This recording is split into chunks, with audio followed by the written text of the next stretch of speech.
تو پہلی کتاب آپ سب سمجھتے ہوں گے جو تخلیق کار ہے کہ پہلی کتاب آنا کتنی بڑی خوشی کی علامت ہوتی ہے. وہ ماں کی دعاؤں سے ہی آئی میری پہلی کتاب.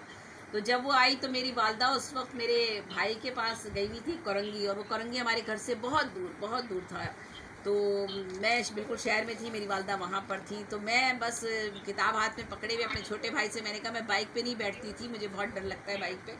تو راستہ بھی اس زمانے میں کورنگی کا بہت خطرناک تھا, درمیان میں برج وغیرہ نہیں تھا. تو میں نے اپنے چھوٹے بھائی سے کہا کہ مجھے بس امی کے پاس جانا ہے, مجھے امی کے پاس لے چلو. تو وہ میرے ہاتھ میں کتاب تھی, اور میں اپنی بھائی نے مجھے بٹھایا, چھوٹے بھائی نے لے گیا امی کے پاس. تو میں امی کے پاس گئی تو کتاب سب سے پہلے میں نے وہیں جا کر اپنی کھولی, اور کھول کے میری ماں نے میری پوری کتاب کا ایک ایک لفظ سنا, ایک ایک لفظ میری ماں نے میری کتاب کا سنا, ایک ایک شعر, ایک ایک لفظ, ایک ایک غزل. یعنی مجھے صبح سے لے کے شام ہو گئی اور میری ماں میری کلام, میری غزلیں سنتی رہی. اور آج جس مقام پر یہاں بیٹھی ہوں, اس میں میری ماں ہی کا سب سے بڑا کردار ہے کہ وہ مجھے مشاعروں میں اس زمانے میں ایسی جگہ لے کے جاتی تھی. شاید کوئی اور ہوتا, میری ماں اتنی پڑھی لکھی نہیں تھی, لیکن میرے والد میکینیکل انجینئر تھے, لیکن میری والدہ پڑھی لکھی نہیں تھی.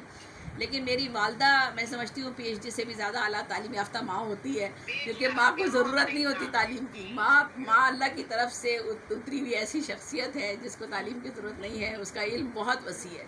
تو میری والدہ جو تھی مجھے اتنی دور لے کے جایا کرتی تھی مشاعروں میں, کیا لانڈی, کورنگی اور شیر شاہ, یا یہ بھی آباد نہیں ہوا تھا نارتھ تازہ آباد, ظہیر شاہ کے مشاعرے, اورنگی ٹاؤن کے مشاعرے تھے. یہ صرف میری ماں تھی جو مجھے اسکول کے زمانے میں مشاعروں میں لے کے جایا کرتی تھی, اور آج انہی کی وجہ سے میں یہاں بیٹھی ہوں. تو میں اپنی ماں کے لیے دعا کرتی ہوں, اور آپ سب کی ماؤں کے لیے, اور ہم سب کی ماؤں کے لیے.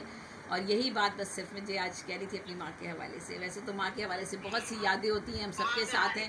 اور ایک میری ماں اور ایک بات کہا کرتی تھی ہمیشہ, وہ کہتی تھی, میں بھی وہی بات کہتی ہوں, میری امی ہمیشہ کہتی تھی کہ مجھے سہاگن کی موت نصیب ہو.